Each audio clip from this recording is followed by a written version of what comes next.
My pastor pulled me aside after service, his voice gentle. "William," he said, "I'm worried about you. Your son-in-law told us you're struggling, that the dementia is getting bad. I am a retired federal employee. My mind is sharp, so I went to the church and asked for the security footage." What I discovered was not a casual concern, but a calculated campaign. My son-in-law wasn't just sharing a worry.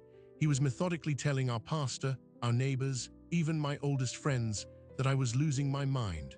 This is a story about how a lie, repeated in the right ears, becomes a weapon, and how one camera in a church lobby caught the moment that weapon became a felony. My name is William. For 32 years, I worked as a senior systems analyst for the federal government. My job was to find flaws in security protocols, to spot inconsistencies in data streams that others missed. I retired at 65 with a full pension, a clear mind, and a simple plan: to tend my garden, visit my daughter, and finally read all the books piled by my bed. My daughter Emily is 31. She works as a speech therapist at the Children's Hospital. Her mother, my wife Marion, passed away 7 years ago from cancer. It was a long, difficult passage that left us both hollowed out, but it also forged a bond between us that felt unbreakable. We grieved together. We had dinner every Sunday without fail. We were each other's primary emergency contact. Emily married Mark 3 years ago. He was a wealth manager at a local firm, well-dressed, always with a firm handshake and direct eye contact. At the time, I approved. He seemed stable, ambitious. He asked thoughtful questions about my career. He remembered my birthday. When he and Emily bought a house, I gifted them a substantial sum for the down payment, not because they asked, but because I could, and because I wanted her to be secure. The first year of their marriage seemed fine, normal. Then small things began to shift. It started with comments that felt like concern, but landed like corrections. We'd be having coffee and I'd pause, searching for a word. "The author, you know, the one who wrote that spy novel?" Mark would smile gently. "John le Carré, Bill, it's okay, it happens." He'd pat my arm. Another time, I couldn't immediately recall the name of my neighbor's dog. Mark chuckled. "Senior moments, right? Don't worry, we all have them." I dismissed it. I was in my late 60s. Maybe I was being sensitive. But the comments began to migrate outside our circle. At a neighborhood barbecue, Mark mentioned to a group how I'd forgotten to bring the potato salad I'd promised, though I had no memory of offering. He laughed it off. "The mind is the second thing to go." People laughed with him. I felt a hot flush of confusion, then embarrassment. Then came the suggestions. "You know, Dad," Emily said one Sunday, her tone careful, "Mark was thinking maybe we should help you set up some automatic bill payments, just so nothing gets missed." I told her I had been paying my own bills on time for 45 years. She looked relieved. Of course, it was just a thought. Pressure Point was my house, a comfortable, paid-off 3-bedroom in a quiet cul-de-sac, my sanctuary. Marion and I had chosen every tile, every fixture. Mark began to talk about it differently. He called it a lot of house for one person. He mentioned a client of his who sold their family home and moved to a vibrant senior community with less maintenance. He framed it as financial planning. "We just want to make sure your assets are working for you, Bill, not the other way around." I shut that down firmly. The house was not for discussion. That's when the narrative, as I would later understand it, began to accelerate. The isolated comments became a coordinated story. I started getting phone calls from old friends. "Just checking in, William. Heard you haven't been yourself." My neighbor Ted asked if I needed help raking my leaves, something he'd never offered before. When I thanked him but said no, he looked almost disappointed. "Mark said you might be too proud to ask." The true shock, the moment the ground fell away, was the church picnic. Our family had attended St. Luke's for 20 years. After Marion died, my attendance became sporadic, but I still considered it my community. That day, I went to get a drink and overheard 2 deacons talking near the lemonade table. I caught my name. "Pray for William," one said. Mark told the pastoral care group it's progressed pretty quickly, early onset but aggressive. Said he's getting confused about money, leaving the stove on. "It's so sad. Emily is just devastated." I stood frozen, the paper cup in my hand crumpling. The casual destruction of my personhood, delivered as prayer request gossip. The son-in-law I had welcomed, trusted, helped, was in the church basement telling a room full of people I was a danger to myself. I didn't confront him. A systems analyst doesn't react to corrupted data, he traces it to its source. I went home that night and did what my training had taught me. I began to document.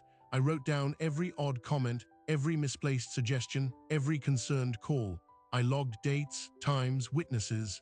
The pattern was no longer a series of misunderstandings, it was a script. And the objective of the script was becoming terrifyingly clear. They weren't just trying to push me into a condo. They were preparing my community to believe I was incompetent, to believe I needed help, to believe that someone else should be in charge.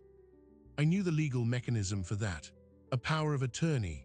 If enough people, a pastor, neighbors, friends, could be persuaded to attest to my cognitive decline, a court might very well grant my daughter, and by extension my son-in-law, control over my finances, my home, my life. The lie was the foundation, and the foundation was nearly complete. But they had made one critical mistake. They had used the church, a place with cameras in the parking lot and lobby for security, as their staging ground. They had turned my community into their witnesses. I needed to turn their witnesses into mine. The Monday after the picnic, I drove to St. Luke's. I asked to speak to Pastor Michael. And then, calmly, I made a request that would change everything. I asked for the security footage from the last 3 months. Pastor Michael was understandably cautious. Church security footage isn't handed out like a bulletin. I didn't accuse. I presented my case the way I used to present an anomaly report. I showed him my log of incidents. I repeated the conversation I'd overheard at the picnic word for word. I watched his expression shift from pastoral concern to deep, unsettled confusion. "Mark has been so worried about you," he said quietly. I nodded. "I know, that's what I need to see." He agreed, but with conditions. I could view the footage in his office, with him present, on the church's computer. I could not copy it, not yet. It was a start. 2 days later, I sat in a stiff chair beside his desk, watching 3 months of my life filtered through a fishy lens in a church lobby. The footage was time-stamped, black and white, silent. For the first hour, it was mundane. People coming and going, carrying casseroles or Bibles. Then I saw him. Mark in a crisp blue shirt walking into frame. It was a Tuesday morning, 9:15. The timestamp placed it 2 weeks after he'd first joked about my senior moments. He wasn't alone. He was with Gary and Linda from 3 doors down. We'd had them over for barbecues. In the video, Mark gestured with his hands, his posture one of earnest concern. He put a hand on Gary's shoulder. Gary nodded slowly, his face grave. Linda hugged Mark. They spoke for 4 minutes and 17 seconds. Then they walked out of frame together. A pastoral care meeting or a neighborhood briefing. I felt a cold knot tighten in my stomach. "Can we see the parking lot camera from that same time?" I asked. Pastor Michael switched views. The wider angle showed the same trio, standing beside Gary's car. The body language was even clearer. Mark was the storyteller. They were the captivated, concerned audience. They drove away. Mark stood alone for a moment, checking his phone, then got into his own car and left. We kept watching. We found more. A coffee meeting with Ted, my neighbor, in the lobby. A conversation with the head of the men's fellowship group. A brief chat with the church secretary, where Mark handed her what looked like a brochure.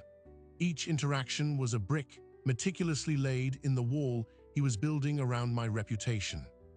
Then came the meeting I had been waiting for.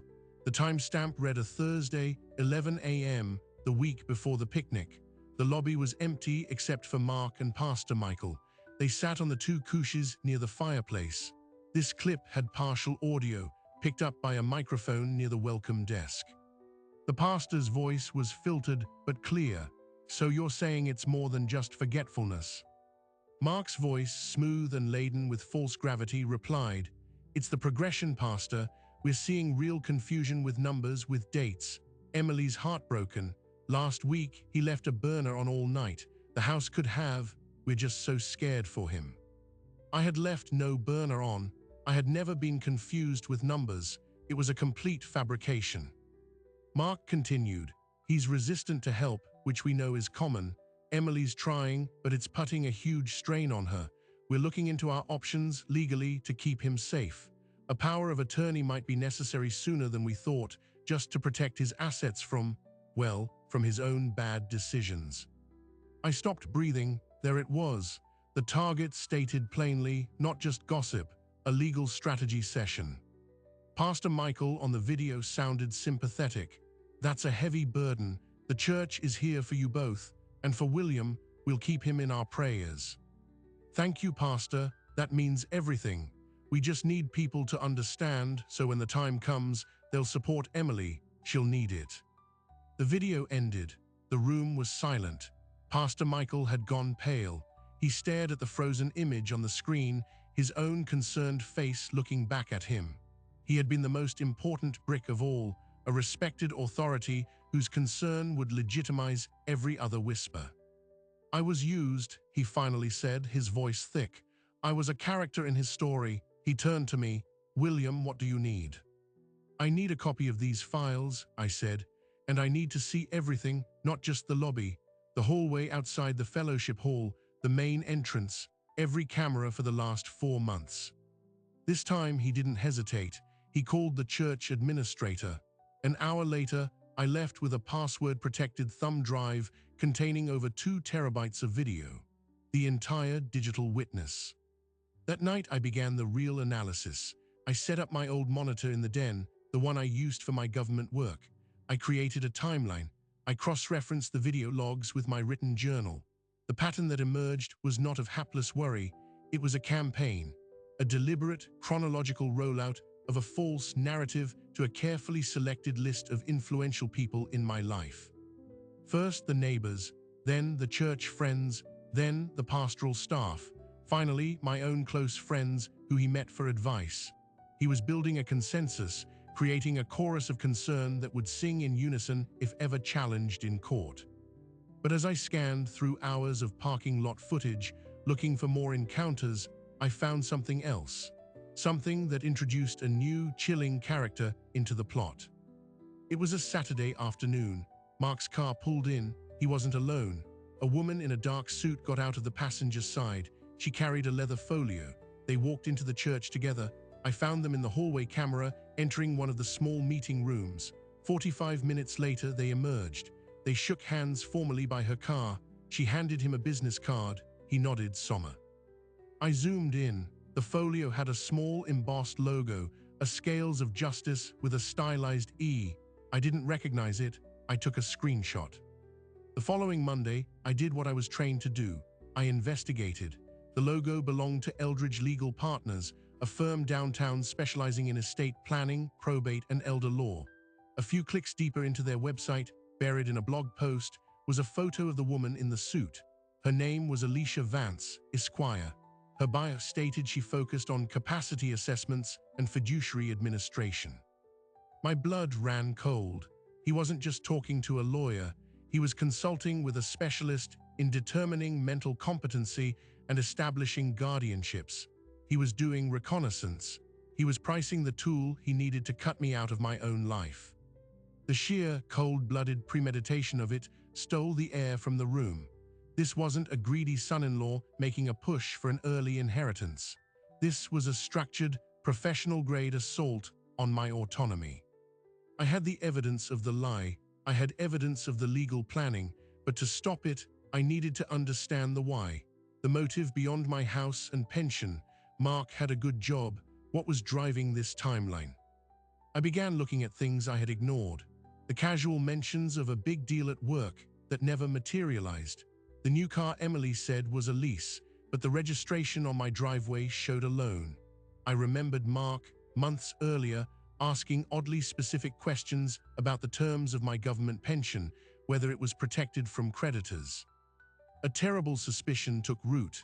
I hired a private investigator, a discreet, retired man named Ben who used to work for the Treasury Department. I gave him Mark's name, his firm. "I need to know if there's financial pressure," I told him, quietly. Ben's report came back a week later. It was a single page, but it explained everything. Mark's wealth management firm had been sued by a group of clients for misrepresenting the risk of a real estate investment fund. The lawsuit was ongoing, but Mark was named personally in 2 of the complaints. His professional insurance was contesting coverage. Furthermore, a search of civil judgments showed a defaulted personal line of credit from a private bank, now in collections. Mark wasn't just ambitious, he was drowning. His professional facade was cracking, and his personal finances were a house of cards. My assets, my paid-off house, my protected federal pension weren't a future inheritance. They were a life raft he needed to commandeer now. The pieces locked into place with a final, terrifying click. The false dementia narrative was the pretext, the lawyer was the mechanic, the community's belief was the leverage, and my money was the target. I had more than enough for a restraining order. I had enough to confront Emily and shatter her marriage. But I wanted more. I needed to prove not just the lie, but the criminal intent. I needed to flip the entire scheme on its head. And that's when I found it. The clip that changed everything from a family dispute into something the state would have to prosecute. It was from the parking lot camera, 10 days after his meeting with the lawyer. The timestamp read 8:20 in the evening. Mark was on his phone, leaning against his car. The audio was crisp. He was right under the microphone housing. He thought he was alone. He wasn't talking to Emily. The voice on the other end was loud enough to be picked up as a tinny rasp, a man's voice. I could only hear Mark's side of the conversation.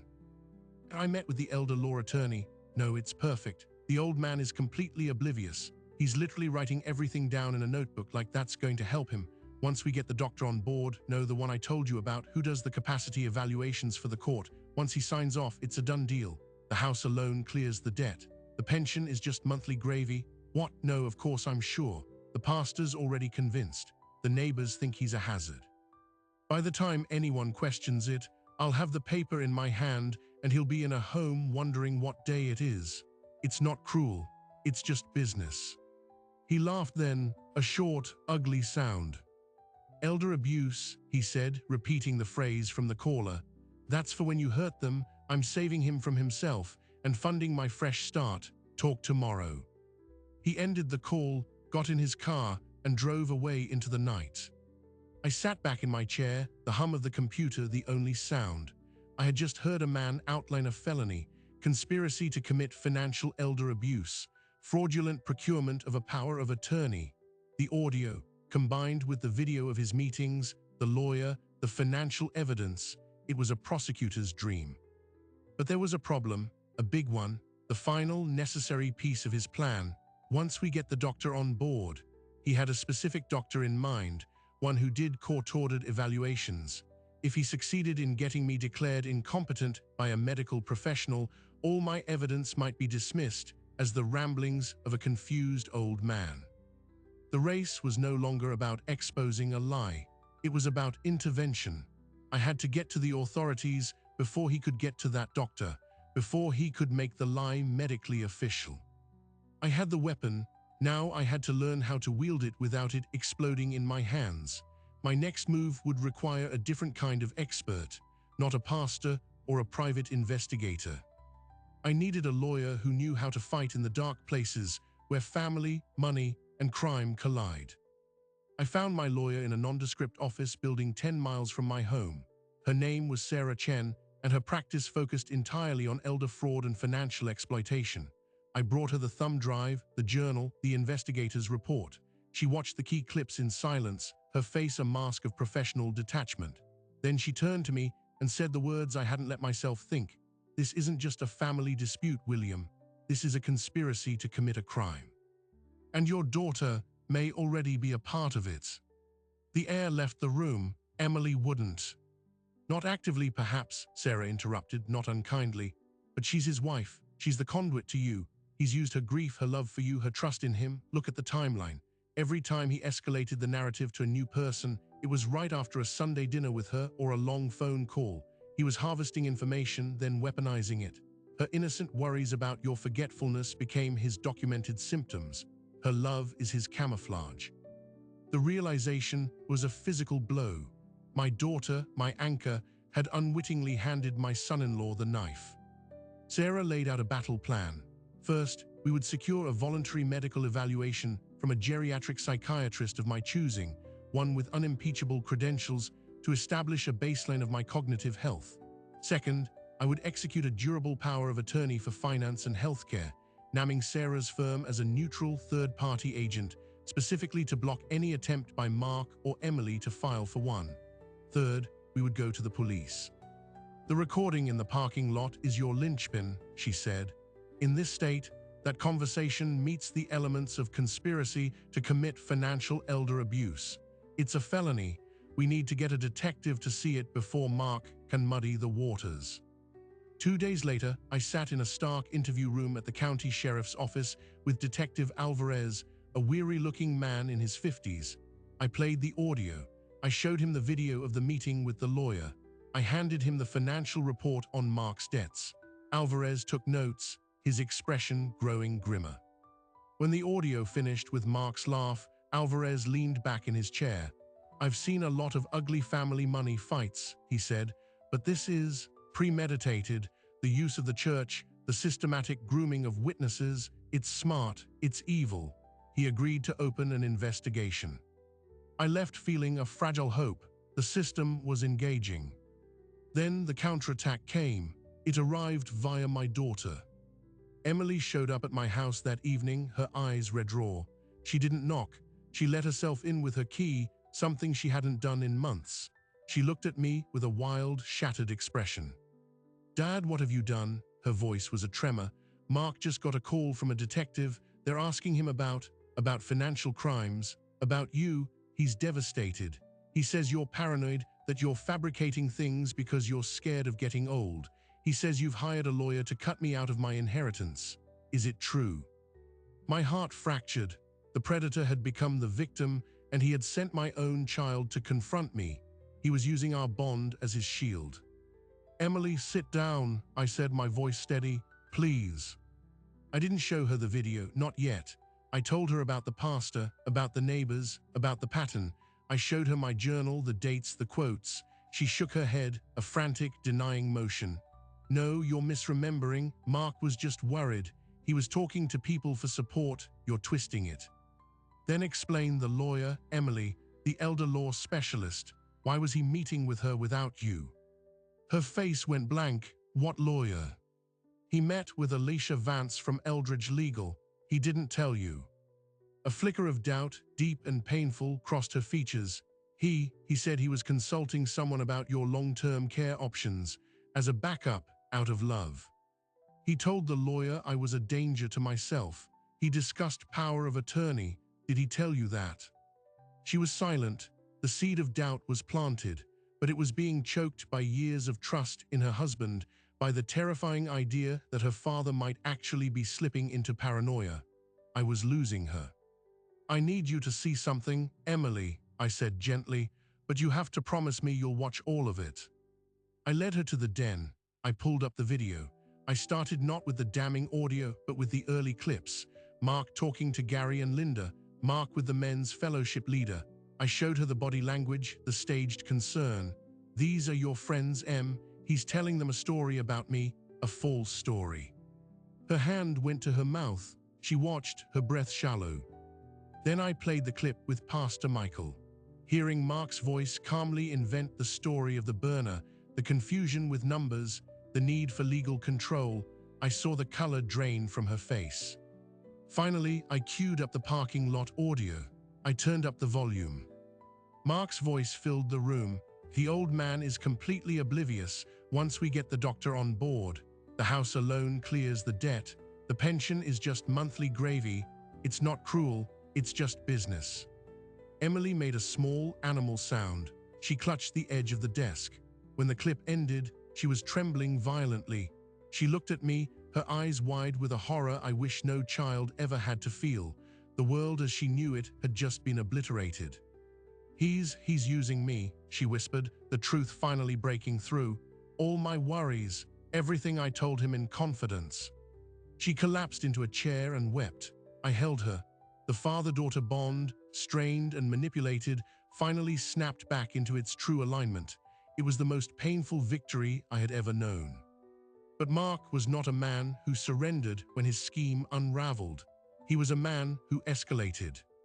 The next morning, I received a call from my bank. A woman from the fraud department asked me to verify a large withdrawal request that had just been flagged, $50,000. The request had come via a faxed power of attorney document purportedly signed by me, naming Emily as my agent. The signature was a crude forgery. Sarah Chen intercepted it within the hour. She informed the bank it was fraudulent and threatened legal action if they processed it. But the attempt told us two things. Mark was getting desperate, and he was now committing overt fraud, not just conspiracy. Then the most shocking twist arrived. Detective Alvarez called me that afternoon. His voice was tight, controlled. "Mr. Williams, we've uncovered something in our background checks. Your son-in-law, Mark, this isn't his first time." My blood turned to ice. "What do you mean?" About 8 years ago, in another state, he was named as a person of interest in the financial exploitation of an elderly aunt. She had dementia. He was the executor of her estate. There were irregularities, large, unexplained cash withdrawals before she died. The case was closed when she passed, and the family didn't pursue it. It never led to charges, but it's in the file. The room tilted. The doctor on board comment took on a new, more sinister meaning. Had he done this before? Successfully. "It gets worse," Alvarez continued. "We contacted the capacity evaluation doctor he mentioned, a Dr. Evans. He denied any contact with Mark, but when we pulled his records, we found he had performed 3 evaluations in the last 2 years for clients represented by Alicia Vance, the elder law attorney. In all 3 cases, the elderly person was declared incompetent and a family member gained control. In 2 of those cases, the family member was later sued for misappropriation of funds. A kickback scheme, a corrupt doctor, and a lawyer working in tandem to strip elders of their rights for a fee. Mark wasn't just planning to find a sympathetic doctor, he was planning to buy a predetermined outcome. The conspiracy was wider, deeper, and more professional than I had ever imagined. My son-in-law wasn't just a desperate man, he was a predator who had found a hunting ground. Sarah Chen moved immediately. She filed an emergency ex parte motion in probate court, presenting the evidence of fraud and the ongoing police investigation. The judge granted a temporary restraining order against Mark, prohibiting him from attempting to initiate any guardianship or power of attorney proceedings, and from contacting me or coming within 500 feet of my home. That evening, a sheriff's deputy served the papers at Mark and Emily's house. Emily called me, her voice hollow. "He's gone, Dad. He packed a bag. He said this was a setup, that you and I had conspired against him. He said he'd fight it." She paused. "I told him to leave. I told him I'd seen the truth. I think I'm afraid of him now." The immediate threat was contained, but the war wasn't over. Mark was out there, angry, cornered, and in severe financial trouble. A wounded animal is the most dangerous kind. Detective Alvarez formally presented the case to the district attorney's office. They agreed there was probable cause for multiple felony charges: conspiracy to commit elder financial abuse, attempted grand theft, forgery. A warrant was issued for Mark's arrest. But when the deputies went to find him, he was gone. His car was found abandoned at a long-term parking lot at the airport. His passport was missing. He had withdrawn $15,000 in cash from his business account the day before. Mark had fled. The news was a strange, anticlimactic blow. There would be no dramatic courtroom confrontation, not yet. He was now a fugitive, wanted in 2 states once the old aunt's case was reopened. The legal machinery would grind on slowly. But for me, the victory was in the stillness that returned to my life. The phone stopped ringing with concerned friends. The neighbors, once pitying, now looked ashamed when they saw me. Pastor Michael gave a sermon about bearing false witness and the sanctity of truth. The community, so easily manipulated, now began the awkward process of apology. I had my name back, my mind back, my home back. But as I sat in my quiet house, the victory felt incomplete. The man who had tried to erase me was gone, but the damage he left behind was a live wire. My daughter was a shell of herself, grappling with betrayal and guilt. The legal cases would drag on for years, and I was left with a new, unsettling knowledge that the world contained people who saw a life like mine not as a story to be respected, but as an asset to be liquidated. I had survived the plot, but I now had to learn how to live in the world it revealed. The final reckoning would not be in a courtroom with Mark. It would be in my own living room, with my daughter, and in the quiet of my own mind every morning when I woke up and had to remember what had happened. The first few months were a kind of quiet dismantling. I had to take apart the surveillance system I had built in my own mind, the constant vigilance for the next lie. I cancelled the private investigator. I took the thumb drive out of my safe and put it in a drawer. I started having coffee with Pastor Michael again, not as a source of evidence, but as a friend. We never spoke of Mark directly. We talked about forgiveness and the burden of knowing you were used. Emily moved in with me for a while. Her house was being sold as part of the bankruptcy proceedings triggered by Mark's debts and the lawsuits. She slept in her old room, the one with the faded horse posters still tucked behind the dresser. Some nights I'd hear her crying. I'd make tea, knock softly, and just sit with her. We didn't need to talk. The shared silence of our betrayal was its own language. She started therapy. She filed for divorce. The process was brutal, made more so by Mark's absence. He was served the papers via publication in a legal newspaper, a notice in tiny print that felt like a whisper into a void. Her lawyer discovered hidden credit cards, second mortgages she never knew about.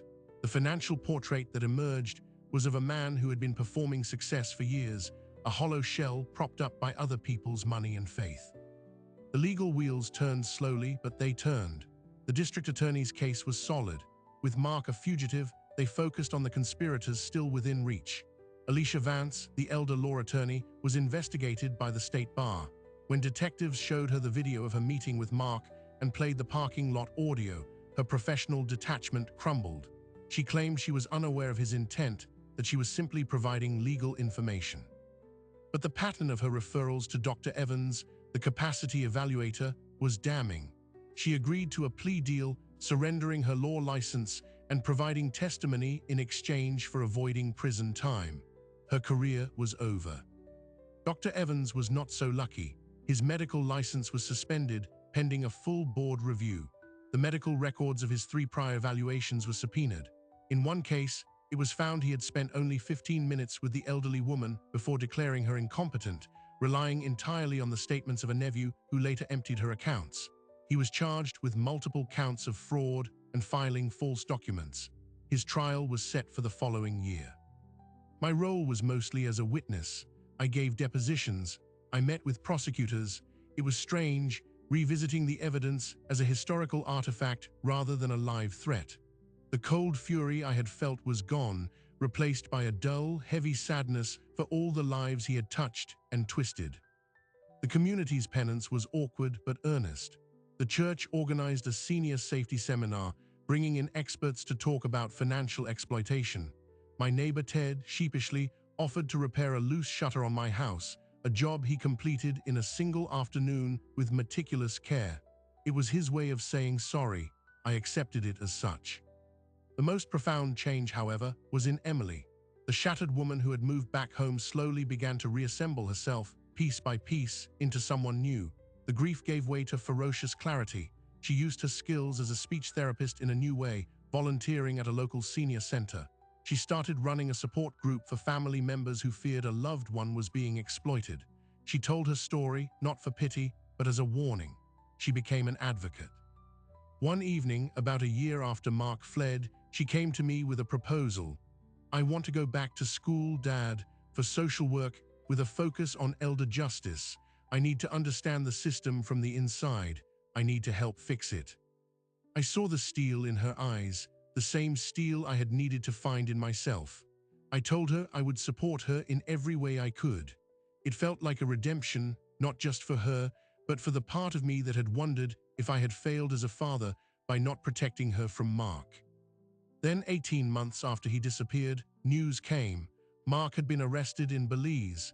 He had been living under a false name, working at a resort, but had gotten into a dispute over a gambling debt. His real identity was discovered during a routine check by local authorities. The international warrant flashed. He was extradited. His trial was a media spectacle for a week, then forgotten by everyone but us. He pleaded not guilty, of course. His defense was a masterclass in blame shifting. I was a paranoid old man. Emily was a scorned wife fabricating tailies. The audio was taken out of context. He was just venting to a friend. But the evidence was a mountain he could not move. The video, the audio, the forged power of attorney, the testimony of the now disbarred lawyer, the financial records showing his motive. The jury deliberated for less than 4 hours. He was found guilty on all counts: conspiracy to commit financial elder abuse, attempted grand theft, forgery. The judge, citing the calculated, predatory nature of the scheme and the vulnerability of the victim, gave him the maximum sentence: 12 to 20 years in a state correctional facility. He would be eligible for parole in his late 50s. I did not feel triumph when I heard the sentence. I felt a final, quiet click, like a lock engaging. A door was closed. The threat was quantified, contained, put away in a concrete box. Justice, in its cold, procedural form, had been served. After the trial, Emily and I went to a small diner, the same one I had gone to after seeing the pastor. We sat in a booth. She looked at me, her eyes clear but tired. "Do you feel safe now, Dad?" I thought about it. "I feel resolved," I said. "The story has an ending that's different than safe." She nodded. She understood. Life moved into its new shape. Emily got into graduate school. I turned my documentation, the journals, the timeline, the legal filings, into a detailed report. I shared it with a state senator who was drafting stronger elder abuse legislation. Some of the procedural gaps my case revealed, like the need for a second opinion on capacity evaluations when large assets are involved, were written into the new bill.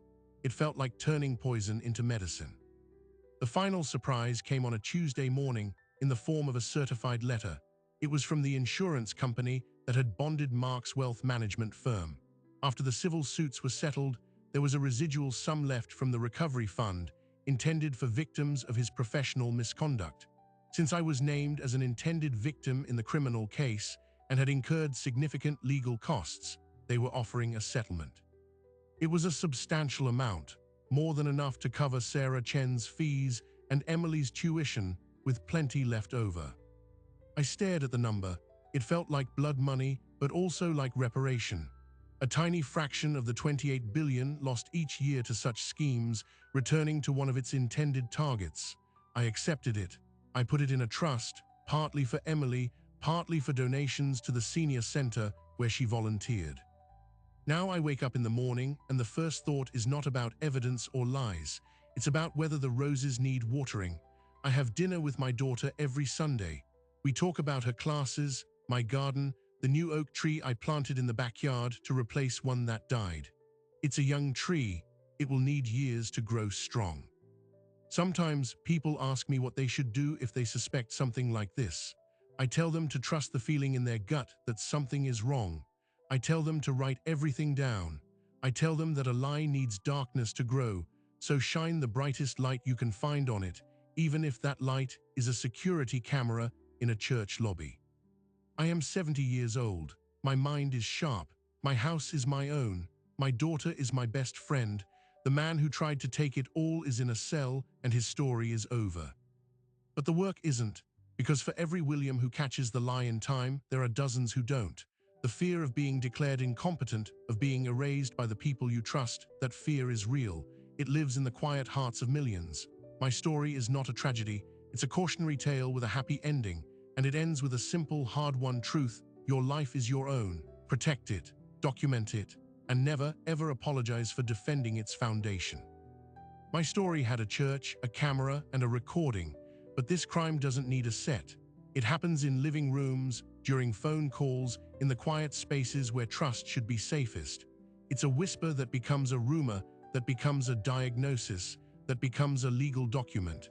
And by then, it's often too late for the person at the center of it all to prove they're still there. We think of predators as strangers in dark alleys. The more dangerous predator wears a smile, remembers your birthday, and knows exactly which of your vulnerabilities to exploit under the guise of love or concern. They don't steal your wallet. They attempt to steal your voice, your credibility, your legal personhood. They don't see a father or a grandfather. They see an asset class. The system, as I learned, is a patchwork. Good laws exist, but they rely on evidence that is incredibly difficult for a victim to gather. How do you prove you're not confused? How do you document a smear campaign? My 32 years analyzing systems gave me the instinct to look for the data trail. Most people don't have that. They just have a growing, sickening feeling that something is wrong, while everyone around them is being told they're the ones who are sick. That's the true evil of this scheme. It weaponizes the community against the individual. It turns compassion into a tool for control. If you're watching this and you have an older parent, a relative, a neighbor, listen to that feeling. If something seems off, don't dismiss it. Ask direct questions. Offer to sit in on meetings with doctors or lawyers. Help them create a paper trail. Be the person who believes them first. And if you are the one who might be a target, do what I did. Write it down. Every odd comment, every suggested help you didn't ask for. Tell someone outside the circle, a friend you've had for decades, a professional you pay directly. Execute your own power of attorney documents with a neutral third party or a trusted law firm before anyone can suggest you need one. Make your wishes legally clear while your voice is still legally yours. The work Emily is doing now, the legislation being drafted, it's all about building a better fence at the top of the cliff, not just a better ambulance at the bottom. We need systems that require higher scrutiny when large assets are at stake, that make it harder for a single paid evaluator to unlock a person's entire life. I planted a new oak tree in the backyard. It's small. It needs staking against the wind, regular water, protection from pests. In a few years, it will be strong enough on its own. Our later years should be like that tree, supported, protected, allowed to grow in peace, not stripped for lumber. This was my story, but it's not just mine. Share it, talk about it. Let's take this out of the shadows of shame and into the light where it can't survive. Awareness is the first and strongest weapon. Thank you for listening. If you know someone who needs to hear this, pass it along. And for more stories that reveal the hidden patterns in our world, make sure to subscribe. I'm William. Goodbye.